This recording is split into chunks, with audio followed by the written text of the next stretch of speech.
Halo? Vipi? Ushagombana tena na mke wako?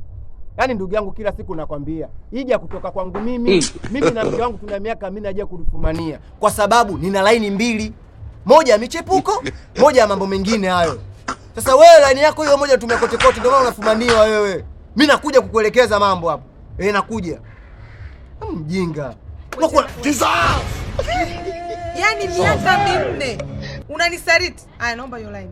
Line ipi tena? Nipe hiyo line ya michepuko, nipe hiyo line. Mke wangu umesikia vibaya. Mimi kuna naongea ndugu yangu anasema amepima, ana mchafuko wa damu. Ndio anamwambia huo mchafuko. Basi kama huo mchafuko, leo ndo pamechafuka hapa nyumbani kwako. Ukitaka amani Chanazi, nipe hiyo line. Jamani.